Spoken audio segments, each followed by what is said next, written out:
Mas Ari kena serangan stroke pertama itu di 2016 saat kami masih pacaran, Kak. Serangan kedua di 2017 itu 5 hari setelah kami bertunangan. Serangan stroke ketiga saat COVID baru mulai itu di tahun 2020.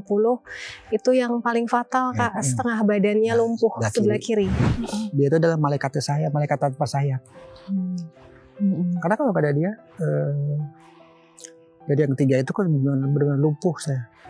Begitu bangun dari tempat tidur, tiba-tiba lumpuh, merasa lumpuh dan tiba-tiba jatuh aja begitu. Tensinya waktu itu hampir 220. Makanya ada pembengkakan jantung sedikit waktu itu. Dan Mas Ari langsung masuk ICU serangan ke stroke 3. Saya bersyukur Mas Ari masih diberi kehidupan sama Allah sampai saat ini walaupun keadaannya seperti ini. Tapi raganya masih ada di samping saya. Saya bersyukur masih diberi kehidupan ya Mas. Jangan tinggalin saya ya. Ikhlas ya Mas.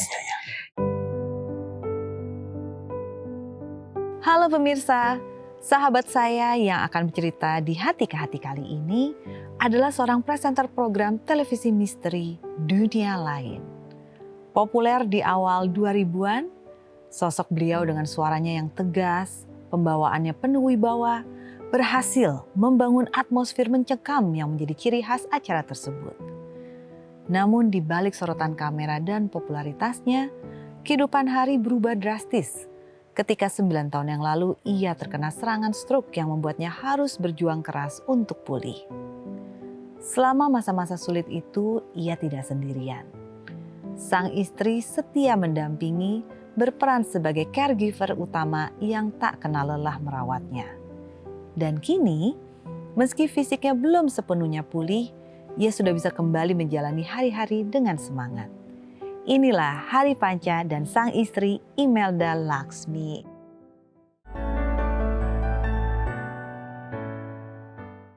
Apa kabar? Halo Kak Anya, baik. Terima kasih loh sudah diundang. Aduh, terima kasih sudah hadir di sini. Walaupun aku tuh jujur shock sih Mas. Tapi 9 tahun yang lalu. Iya. Ini udah 9 tahun. Iya, betul. Dari 2000, Mas Ari kena serangan stroke pertama itu di 2016 saat kami masih pacaran, Kak. 2016, kemudian serangan kedua di 2017 itu 5 hari setelah kami bertunangan. Kemudian serangan stroke ketiga saat COVID baru mulai itu di tahun 2020. Itu yang paling fatal, Kak. Setengah badannya lumpuh sebelah kiri. Saya lagi terbelah-belah nih antara terkejut dengan serangan yang cukup berkali-kali. Langsung penasaran pengen bicara penyakitnya, tapi ada satu sisi yang lebih mengejutkan saya adalah ini terjadi pada saat masih Pacaran. Ya. Lalu yang kedua 5 hari setelah Bertunangan. Maaf ya Mas Ari, aku ke Mbak Email dulu ya. karena yang menariknya gini, pada fase itu Mas Hari sudah menunjukkan bahwa kehidupan saya ini akan penuh dengan tantangan dari segi kesehatan. Betul. Dan statusnya Mbak Email belum ada ikatan hukum apapun, belum ada kewajiban. Iya, betul. Masih bisa memilih untuk ini akan jadi masalah ya. Kan Mas Hari juga pasti kan ada pikiran begitu. Tapi Mbak Email memilih untuk ya ini pilihan saya. Iya. Itu karena di saat dulu yang beberapa orang yang mendekati saya itu yang taat beribadah itu cuma Mas Hari gitu. Jadi saya memilih untuk yang bersama orang yang sejalan lah ya kayaknya, biar kita bisa sama-sama mencari surga lah gitu kira-kira. Padahal Mas Hari terkenalnya kan yang misteri gitu ya. Terus dengar yang taat ibadah kayak kaget lagi. Iya. Oke. Tapi Mbak Email kebayang nggak? Oke, ini banyak sekali. Makanya kalau ngomongin Mas Hari Panca tuh banyak banget ya sisinya. Oke, tapi saya masih menjadi satu hal yang sangat baru saya dengar. Ini adalah seseorang. Ini tidak hanya berlaku untuk perempuan maupun laki-laki yang memilih untuk hidup bersama orang yang memang akan memiliki tantangan. pada saat serangan pertama, di saat itu masih fase pacaran, Iya. terbayang nggak saya ini akan merawat Mas Hari, suami saya pada saat itu mungkin berpikirnya calon suami saya ya akan banyak sekali nih. Iya, betul, betul. Itu masuk pertimbangan nggak atau ngerasa oh serangan pertama tapi masih baik lah gitu. Tadinya memang betul Kanya, saya berpikir tidak ada penyakit yang tidak bisa diobati ya. Tadinya saya berpikir saya mau berjuang nih sama Mas Hari untuk mencapai kesembuhan. Dan setelah bertunangan itu juga saya sempat merahasiakan penyakit ini terhadap keluarga saya karena saya takut tidak dapat restu Kanya. Iya, jadi saya sempat merahasiakan penyakit Mas Hari. Kemudian keluarga saya tahu setelah kami menikah dan serangan stroke yang ketiga itu, baru keluarga saya tahu bahwa Mas Hari pernah kena serangan stroke berulang-ulang gitu.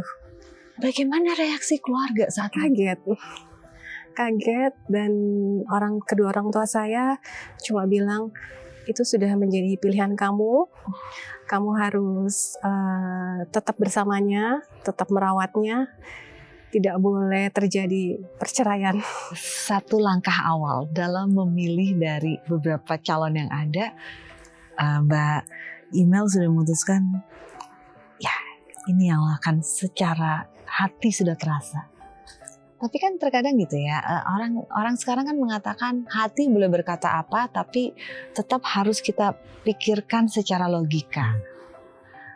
Pro dan cons-nya, plus minusnya. Hati sudah nih Mbak Imel rasakan ke Mas Hari. Terus di masa pacaran terjadi stroke yang pertama. Waktu itu kejadiannya gimana?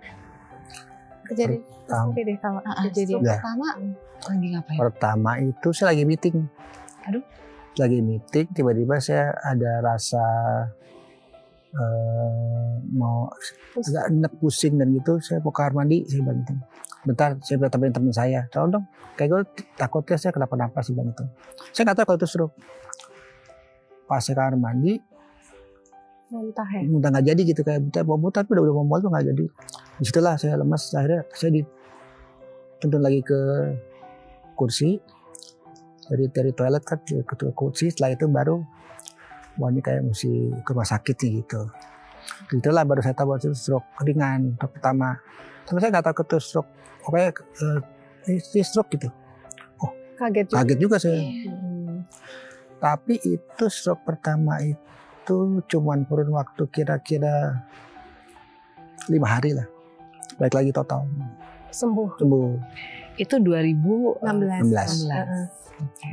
Lalu terjadilah stroke yang kedua, yaitu 2017 Desember. 5 hari setelah lamaran. Saya lagi di kereta waktu itu. Meeting ya. Saya mau ada ke daerah Bekasi. Saya naik kereta lebih gampang lah gitu.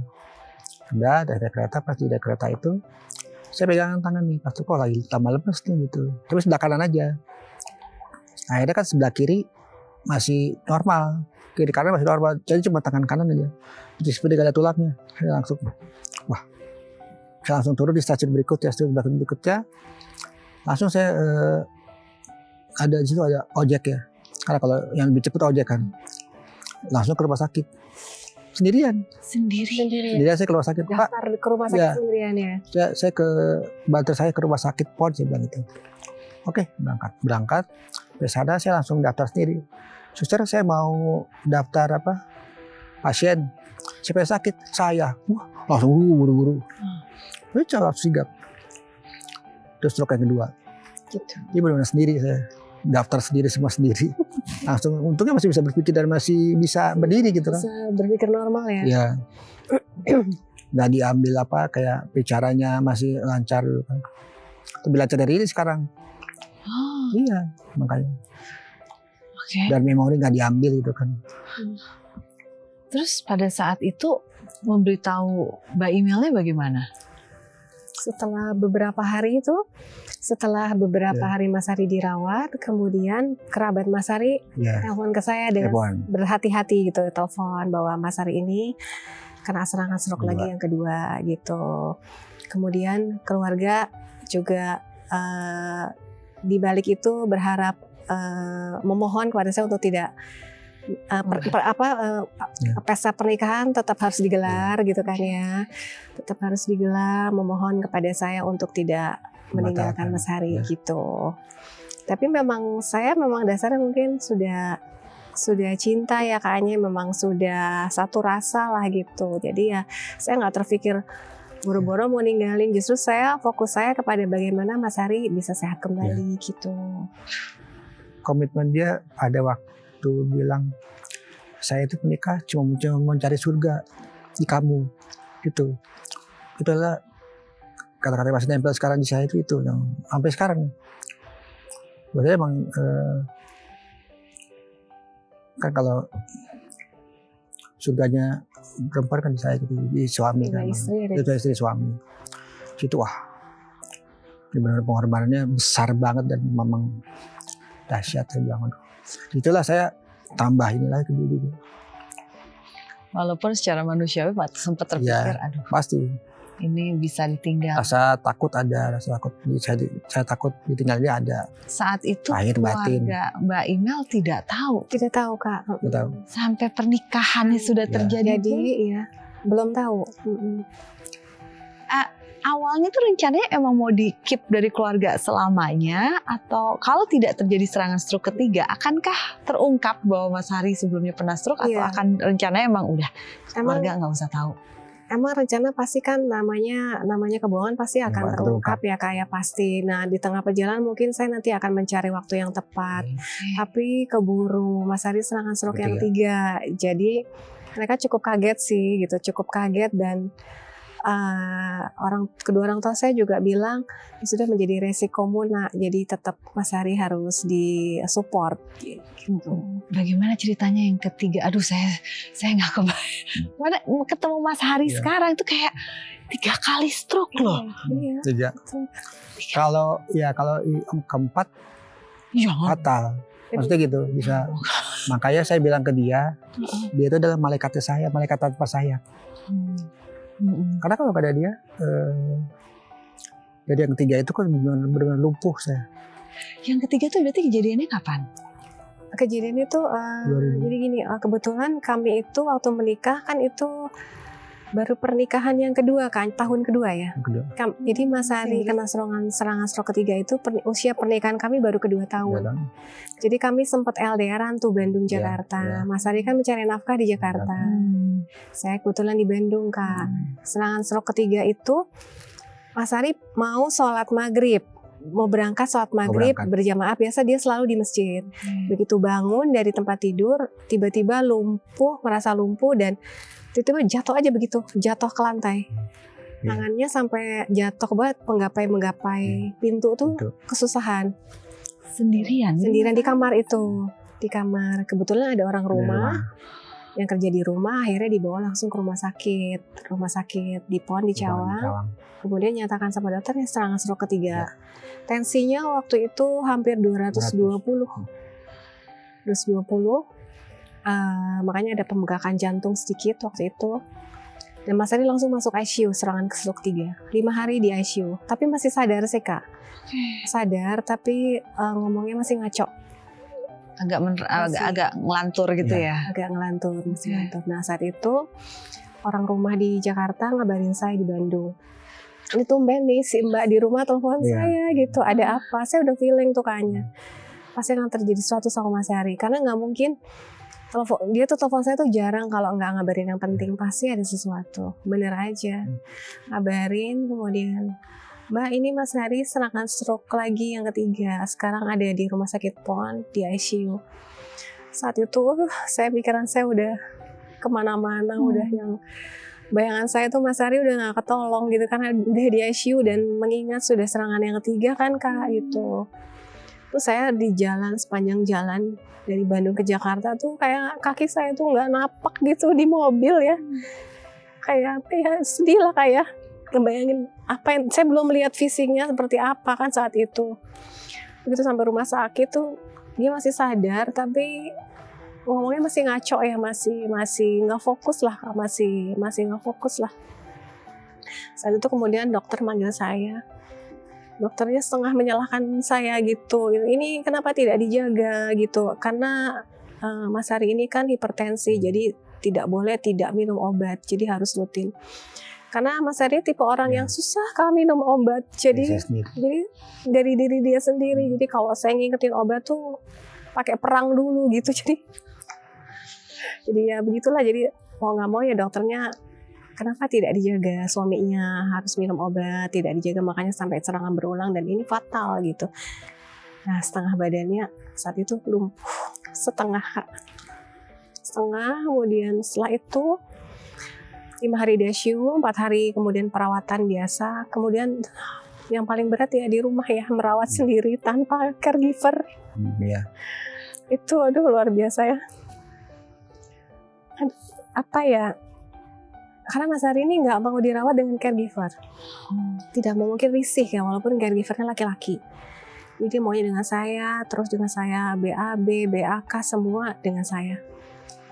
Kebetulan saya ada pengalaman merawat orang tua saya juga sakit stroke sama seperti Mas Hari. Jadi alhamdulillah mungkin sudah jalannya begitu kali Kak ya. Jadi saya merawat Mas Hari ya sudah, semua saya bersihkan, BAK-nya, BAB-nya, makannya, sampai berjuang buat saat itu COVID susah banget mencari fisioterapis. Karena kan masa COVID itu susah banget. Itu yang membuat mungkin Mas Hari perkembangan buat sehatnya agak lambat gitu, karena fisioterapis kita susah cari gitu. Seperti itu sih Kak. Mas Hari, Ya. Stroke pertama terlewati dengan baik, stroke kedua pun terlewati dengan baik. Pas terjadi stroke ketiga, Bismillah. apa yang terjadi di benaknya Mas Hari? Apalagi kan beda. Ini seluruh fisik sudah tidak ada kendali dan jauh di luar gapaian tangan. Seperti apa sih pengalaman yang dirasakan seseorang di tahap itu? Di stroke ketiga memang buat saya lebih paling parah, dan memang itu karena kesalahan saya akuin gitu. Saya juga nggak nyalain dia juga. Jadi saya juga bilang juga ke semua keluarga saya bilang ini bukan salah dia karena abad, bukan. Karena emang saya agak keras lah gitu. Karena mungkin saya merasa diri saya kuat mungkin. Ya udahlah bisa. Oh dia akan sembuh lagi seperti yang satu kedua. Tapi emang perasaan saya memang, pokoknya saya tetap harus menjaga supaya dia itu jangan sampai dia itu menjadi apa ya. Kalau susah sih pasti, kembali pasti saya merasa itu. Terus saya tidak mau lebih menyusahkan dia lagi gitu. Seperti saya misalnya, apa ya saya nurut aja Pak kata dia, semua saya udah, jangan sampai saya menyakiti dia lah itu, dapat situ.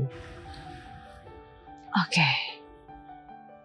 Itu kan adalah output yang diinginkan oleh semua orang ya, bahwa seseorang yang hidup dengan stroke ini harus bisa mengendalikan diri. Tapi Mas Hari, ada rasa penasaran nggak sih, apa sih yang men-trigger? Dokter memberitahu nggak Mbak Imel, apa sih yang men-trigger Mas Hari bisa sampai 3 kali stroke? Karena ketidakdisiplinan minum obat. Itu aja sih men-trigger. Kemudian sebelum ada obat pasti ada gaya hidup yang salah. Betul, gaya hidup yang salah. Mungkin tidurnya pada saat dulu syuting ditukar kan malam jadi siang jadi malam. Kemudian pola makannya tidak teratur, makan sembarangan, terutama pola tidur yang berantakan. Saya tuh ingat Dunia Lain itu kan tayangnya tengah malam, itu syutingnya juga tengah malam kayak gitu. Syutingnya tuh gimana sih cara syutingnya dulu Dunia Malam tuh? Dulu awalnya syuting Dunia Malam lagi Dunia Lain. Ya itu jadi syutingnya tuh malam. Jadi selepas jam 5 sore itu kita udah di lokasi untuk mengambil kayak opening, closing untuk wawancara dengan narasumber tentang ke lokasi tersebut gitu. Kita itu soalnya begitu masuk malam jam 12 baru kita mulai yang namanya uji nyali. Itu udah kita tinggal sampai pagi, sampai sebelum subuh. Jadi itu berlangsung selama dari mulai saya 1 minggu 1 episode menjadi 1 minggu 3 atau 4 episode. Jadi setiap kali syuting itu startnya dari sore baru kumpul, Yap. matahari terbenam baru tuh aktivitasnya Berangkat. dimulai sampai selesainya itu jam Pagi Pagi 3 jam sebelum subuh. sebelum subuh. Karena ada suara azan dan audio kan kadang masuk kan. Jadi itu baru. Ya baru selesai. Baru nyampe ke hotel, udah istirahat. Terus saat matahari bersinar Dia itu tidur. saat istirahat. Dia tidur terbalik. Tapi ternyata saya baru tahu kan, ternyata itu tidak bisa tergantikan kan. Tidur malam itu tidak bisa digantikan dengan tidur siang. Saya baru tahu setelah saya sakit. Nggak bisa. Ya apalagi dulu saya itu kan, tadi saya bilang kan dari 1 minggu 1 episode jadi 4 episode. Kita bikin jadi 3 tim. Saya 1, timnya 3. Saya tinggal begitu saya selesai di lokasi ini, saya berangkat ke lokasi sana. Setelah berangkat lagi ke lokasi sana, berangkat lagi ke lokasi sana. Misalnya sekarang di Jawa Timur, besok saya bisa ada di Medan. Udah disiap tuh kru di sana. Dan itu berlangsung selama 6 bertahun. tahun. Hampir 6 tahun. Di sini satu pembelajaran lagi ya buat pemirsa. Selama ini kan kita taunya tidur harus 6-8 jam. Ya. Tapi tidak diberitahu terserah mau jam berapa, yang penting 6-8 jam. Itu Ternyata salah. Salah. Dan itu jadi saya baru tahu setelah saya sakit. Ternyata itu tidak bisa digantikan. Tidur harus malam. Malam harus karena ada di jam Hormon 11 apa yang ya dikeluarkan saat kita istirahat. Mm-mm. Jadi tidur malam tidak bisa digantikan dengan tidur siang. Mas Hari ini tuh maksudnya sebenarnya kalau orang memandangnya, kalau orang luar memandangnya adalah salah satu orang yang beruntung karena dikasih peringatan. Ya, betul. Betul, Kak. Bukan langsung seret. Tapi oke, ini yang terjadi dan sekarang hadir untuk berbagi pelajaran ini untuk kita semua. Satu hal yang saya ingin ketahui adalah setelah stroke yang ketiga, di mana secara fisik sudah sangat berbeda. Bagaimana menjalankan, tadi Mas Hari sempat ngomong di segmen sebelumnya, tetap menjalankan kewajibannya sebagai suami. Salah satunya adalah mengatur emosi. Ya. Untuk bisa terus seimbang. Ya. Jangan menyalahkan, jangan menunjuk, jangan 100% mengandalkan. Walaupun kalau saya sih ngeliat punya istri kayak Mbak Imel mah, mas bener-bener surga dunia banget deh. Banget memang. Banget. Ini adalah malaikat saya lah, tanpa sayap. Ini dia orang. Benar. Luar biasa. Bagaimana menjalani kewajiban sebagai suami? Bagaimana memprovide untuk rumah tangga? Bagaimana membalance Oke. untuk Mbak Imel? Kalau saya memang dari awal memang komitmen dengan dia, memang untuk sebagai suami memang saya harus menjaga dia, mensupport dia, segala apapun sebagai kewajiban sebagai suami saya penuhin. Dia itu tetap harus berusaha dengan segala keterbatasan, saya harus berusaha. Jangan namanya patah semangat atau apa, jangan. Ini buat orang-orang di luar sana yang seperti saya sakit, pesannya situ aja kalau saya sih. Tapi juga jangan terlalu banyak berpikir juga. Karena pikiran itu juga pengaruh juga. Berpikir yang terlalu berat itu mempengaruhi juga ini karena perkembangan stroke juga. Kemungkinan juga saya ada juga dalam pikiran itu ada juga. Karena juga terlalu pemikir gitu, jangan juga gitu. Karena ada beberapa teman-teman seprofesi lah gitu dulu ya. Itu kena stroke juga karena memang dengan banyaknya berpikir dan banyak karena tuntutan pekerjaan juga. Sama nih jam malamnya sama, berpikirnya sama semua. Berpikir tuh kalau misalnya kerja tuh, mau istirahat lah besok nanggung nih, jangan, Iya, sering tuh kayak gitu. jangan. Itu kan, kalau pola makan saya dari dulu tertib, tapi balik lagi memang harus ditertibkan lagi lah. Untuk apa kayak misalnya dari dulu udah saya tertib lah. Kalau minum nggak pernah yang manis apa segala, saya rokok apa enggak, minum apa segala hal seperti itu saya enggak. Itu apalagi yang pokoknya yang negatif saya nggak pernah, itu aja. Mbak Imel, Mas Hari ini kan sudah masuk yang enaknya nih. Apakah setelah kejadian stroke ketiga orangnya sudah seimbang seperti ini atau ada fase-fasenya yang Mbak Imel sampai tahan diri? Iya. Itu kan pasti ada prosesnya kan. Ini untuk bisa menjadi level damai lah, saya katakan demikian seperti ini. Apakah langsung setelah kejadian udah terset seperti ini atau ada loh fasenya yang berat juga? Ada Kak. Kadang-kadang juga namanya, apalagi Mas Ari ini memang orang hipertensi itu biasanya emosinya suka nggak terkendalikan ya. Ditambah dengan sakit stroke itu pasti ada lah. Cuma saya kalau lagi Mas Ari lagi tinggi itu, biasanya tuh saya cuma kasih pelukan sama dia tuh.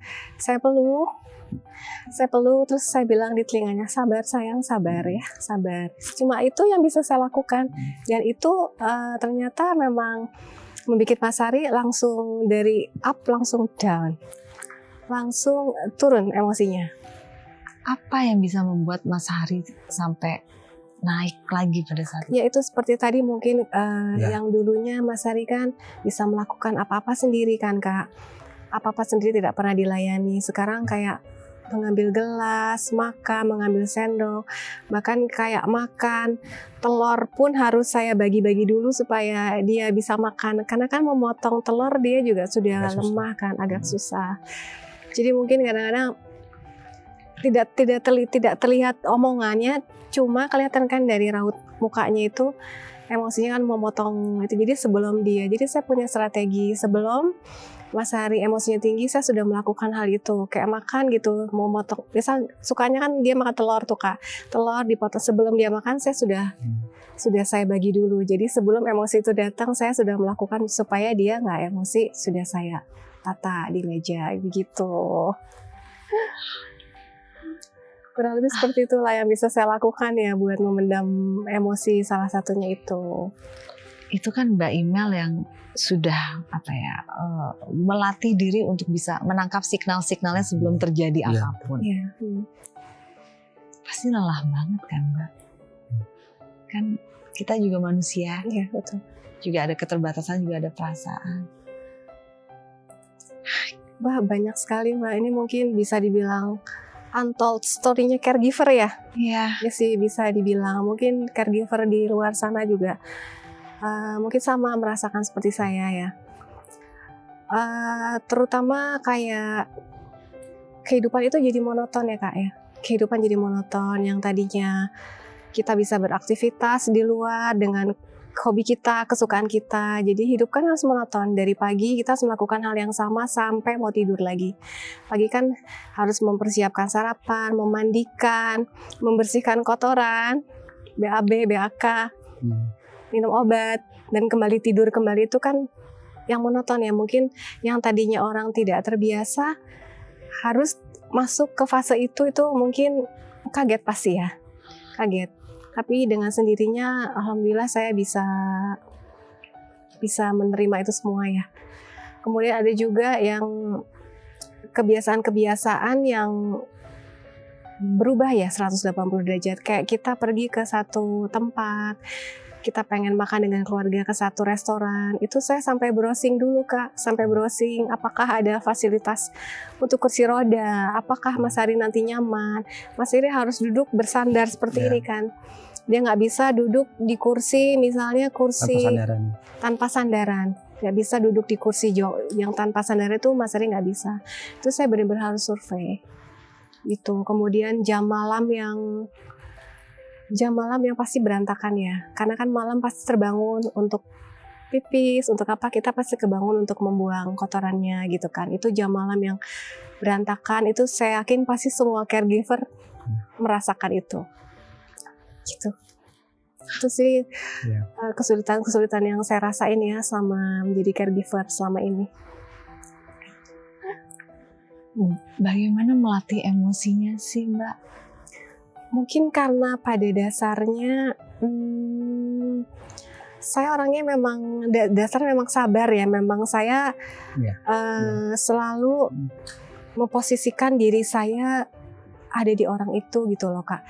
Seandainya saya seperti dia, seandainya saya yang stroke, pasti juga kan saya pengen dong disayang, dirawat ya.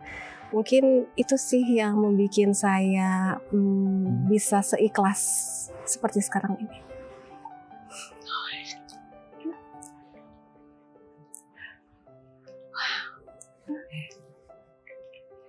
Mungkin kalau saya bisa taruh satu testimoni ya. Iya. Kalau dari dengar ceritanya Mbak Imel nih orangnya kayak tidak kenal kata egois ya. Nggak ada dalam kamusnya. Enggak. Dalam keadaan rasa yang mungkin terpojokan secara emosional, langsung dicari, oke, bagaimana kalau saya di posisi dia? Wow, di era yang semua orang banyak ngelihat sentralistik tentang dirinya, saya harus bagaimana, suddenly ada lah Mbak Imel. Jarang. Kalau Mas Hari melihat Mbak Imel sebagai manusia yang apa? Menurut saya dia sebagai manusia yang sempurna di atas sempurna mungkinnya kalau buat saya. Karena memang menjadi sabar dan ikhlas itu kadang-kadang sulit sekali. Sabar aja sulit, apalagi ikhlas. Dua-duanya itu kalau digabung sangat sulit. Tapi memang kalau kita bisa lewati itu semua, balasannya memang besar. Mungkin surga gitu kan. Itu memang itu.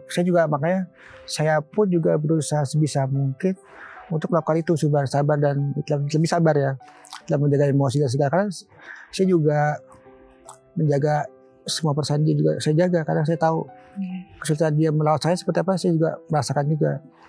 Makanya saya bilang juga ke pemimpin saya juga, jagalah perasaan pasangan, nggak cuma setelah sakit. Kalau bisa itu kan mungkin ya dia itu begini mungkin dari dulu saya gimana ke dia, atau saya nggak tahu. Saya nggak bisa menilai diri saya sendiri. Mungkin dia bisa menilai atau apa. Jadinya ya sebisa mungkin saya juga dari dulu juga nggak pernah menyakiti dia. Tidak bisa sampai sekarang pun saya tidak mau merepotkan dia juga. Makanya tapi saya juga ini, kalau bisa tadi dia bilang kan, kalau bisa kita kemana mesti survei dulu. Karena kita suka pernah ada bentrok pendapat aja gitu. Saya bisa kok, jangan kau pakai surga ada, nanti kalau kenapa, nah dia suka gitu. Oke, saya turun emosi, saya ikut dia. Oke, saya ikut. Karena walaupun saya hitungan saya bisa di naik tangga. Kalau dia bisa, dia kayak nggak bisa, ya udah saya ikut. Walaupun saya bilang bisa nih, kan untuk melatih juga kadang-kadang kan. Tapi saya juga ngukur gitu. Oh, bisa tapi nggak, ini dia masih terpercaya sama saya gitu. Itu juga mesti saya jaga. Jadi saya bisa membaca itu juga. Itu juga membaca emosi juga tadi kan. Emosi tetap harus saya, biar gimana pun saya harus ngalah, harus gitu. Biar jangan terjadi perdebatan atau apa, jadi makin memuncak, jangan. Makanya kalau saya pesan untuk yang seperti saya di luar sana, udahlah, sabar aja, ikutin aja apa kata yang merawat gitu. Mas Hari kan tadi bicara Mbak Imel ini adalah malaikatnya dia. Ya. Kalau Mbak Imel melihat Mas Hari, karena kan semua bilang berkah itu tidak harus sesuatu yang bagus-bagus semua. Ya. Bahkan cobaan bukan berarti yang buruk-buruk semua atau yang nggak enak semua. Dengan perjalanan hidup dan kisah dari Mas Hari dan Mbak Imel, Mas Hari itu seperti apa buat Mbak Imel? Mas Hari itu sebetulnya Mas Hari ini sosok yang menurut saya luar biasa. Hatinya sangat baik ya. Dia sangat baik, gak pernah nyakitin saya, yang berarti lah kayaknya ya. Gak pernah berarti sakitnya saya tuh mudah saya maafkan lah.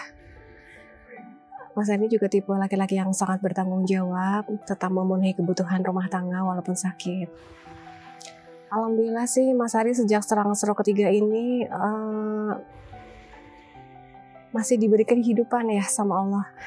Mungkin kalau saat serangan stroke ketiga itu Mas Hari pergi ya, mungkin saya terpukul ya, kayaknya pasti saya terpukul, karena serangan stroke ketiga itu kan usia pernikahan kami itu baru 2 tahun, baru manis-manisnya lah ya. Terus Mas Hari kena serangan stroke ini, jadi sekali lagi saya bersyukur Mas Hari masih diberi kehidupan sama Allah sampai saat ini, walaupun keadaannya seperti ini, tapi raganya masih ada di samping saya. Saya bersyukur masih diberi kehidupan ya Mas. Itu sih hanya. Dengar itu gimana, Mas? Iya. Nah, saya bilang tadi dia memang sosok malaikat yang mungkin Allah dampingi buat di dunia sama kamu. Nah, saya selalu berdoa mudah-mudahan mendampingi saya di dunia dan juga di surga gitu. Nah, itu aja. Selalu berdoa seperti itu, dan sebisa mungkin saya tidak akan pernah menyakiti dia. Saya bisa mungkin dari awal dari dulu. Itu yang saya selalu jaga, dan saya itu ada di pikiran saya terus.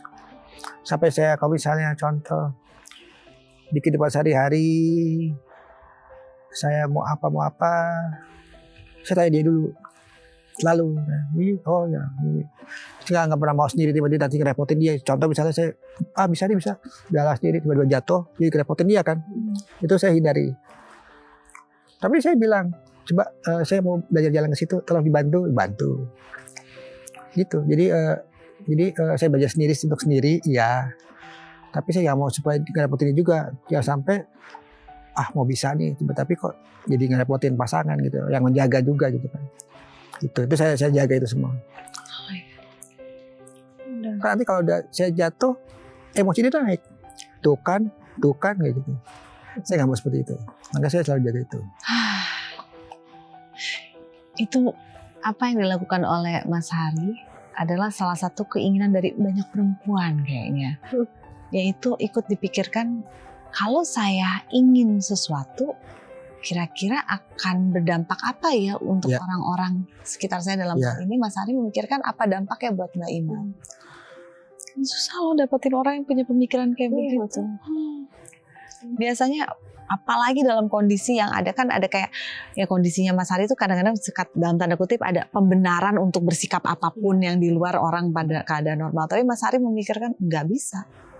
Justru keadaan saya ini, saya harus memikirkan kalau saya menginginkan sesuatu dan ingin melakukannya, akan ada dampaknya nggak untuk orang lain dulu. Ya itu Kak, tadi yang saya bilang, saya Mas Hari tuh dari awal pacaran sudah satu frekuensi. Kita tuh kayak udah batin kita tuh kayak udah berbicara satu sama lain. Jadi sebelum lakukan itu kayaknya batinnya kami itu sudah berbicara duluan untuk tidak melakukan itu, kesalahan itu. Ya. Dan satu lagi menentukan ego. Itu satu. Kedua juga kalau bisa mulailah dengan minta maaf dari laki dari pasangan. Jangan dibalik. Saya selalu setiap malam misalnya maaf. Lalu salah nggak salah saya bilang maaf. Oh iya, kebiasaan kami sebelum tidur tuh kita saling memaafkan satu sama lain pada hari itu. Walaupun tidak ada unsur emosi. Kita nggak pernah tahu kan. Iya, kan kita emosi dia seperti apa, nggak tahu dia kan dia ada di dalam hati. Dia seperti apa. Kita kalau mau tidur saya selalu bilang, Mas maaf ya kalau hari ini aku kurang dalam merawat. Minta maaf kalau tadi ada kejadian apa, terus saya biasanya minta maaf. Dia pun sama begitu juga. Jadi sebelum tidur tuh kita sudah lepas, sudah saling memaafkan. Gitu. Jadi itu refleks ya. Itu kita lakukan setiap malam Kak sebelum tidur.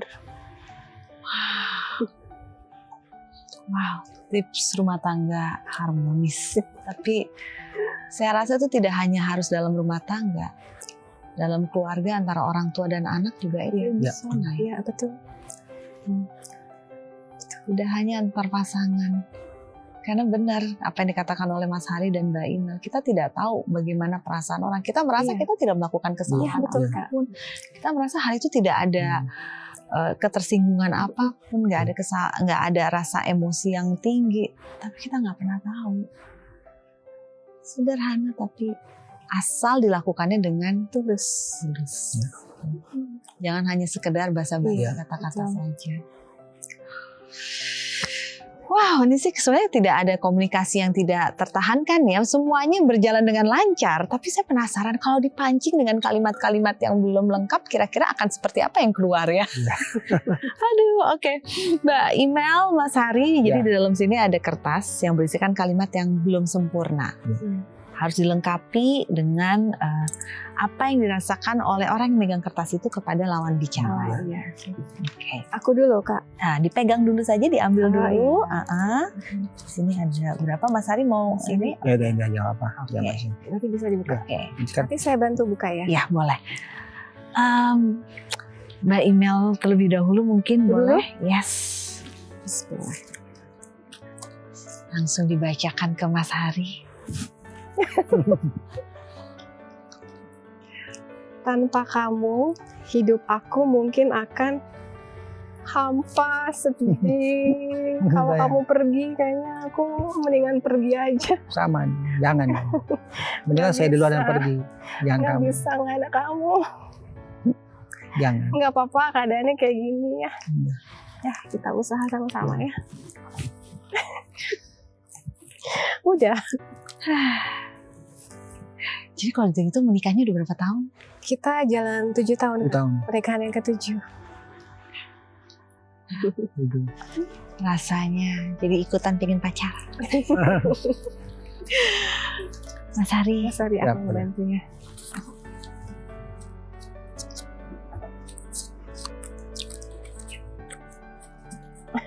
Sosok kamu untuk aku seperti malaikat tanpa sayap yang dikirim oleh Allah kepada saya. Terus, Dan memang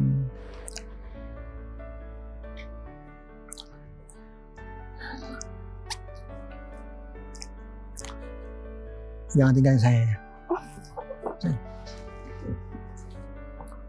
ikhlas ya Mas. Ikhlas ya. Terus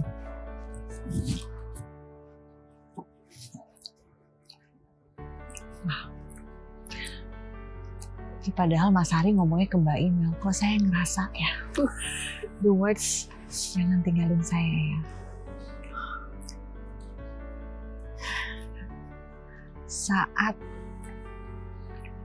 Saat dua orang manusia dipertemukan oleh perasaan yang sama-sama kuat dan sama-sama takut kehilangan seperti ini. Iya. Jangankan yang menjalaninya, saya yang berada di samping merasakan berharga sekali. Di saat masyarakat banyak yang tidak sekuat ini, mudah lepas dari komitmen, mudah lepas dan kalah dari kehidupan dan cobaan. Terus melihat Mas Hari dan Mbak Email, hangat sekali rasanya. Makasih. Terima kasih sudah menjadi inspirasi bagi kami Terima di kasih. sini. Makasih. Terus menjadi inspirasi. Dan terima kasih menjadi contoh nyata, bukti nyata. Ya memang saya mau menunjukkan kepada penonton dan semua bahwasanya contohlah kita, jangan sampai kita memang betul belajar dari pengalaman sendiri, tapi kalau bisa belajar dari pengalaman orang, ya sampai kita kecebur dulu baru kita berubah, ya kan? Kita lihat dari orang baru kita oh ya, itu yang saya tanya. Terima kasih sudah membuka diri kepada kami semua di sini. Ya. Makasih udah diundang ke Anya. Kasih. Terus bertahan, kalau bahasa saya adalah stay in love. Ya. Aduh, dan juga untuk Anda pemirsa. Kehangatan sebuah hubungan itu tidak harus sempurna dari berbagai macam sisi. Apa yang menjadi kekurangan dari Mas Hari, tapi malah menimbulkan satu sisi yang luar biasa lagi dalam Mbak Email. Memang kita tidak pernah tahu bagaimana rencana semesta untuk kita dan bagaimana harusnya kita menyikapinya, karena itu adalah proses kita belajar sebagai manusia di dunia ini. Bagaimana kita menjadi manusia yang lebih utuh, lebih baik, lebih sempurna, walaupun kata orang tidak ada yang sempurna di dunia ini. Tapi kita menjadi versi terbaik dari hidup kita untuk orang yang ada di sekitar kita. Dan ini adalah contohnya. Terima kasih sekali lagi. Terima kasih juga untuk pemirsa kebersamaannya. Semoga menjadi inspirasi dan sumber kekuatan bagi Anda juga. Sama seperti apa yang saya rasakan hari ini. Kita berjumpa di lain kesempatan. Saya Anya Dinov pamit. Sampai jumpa.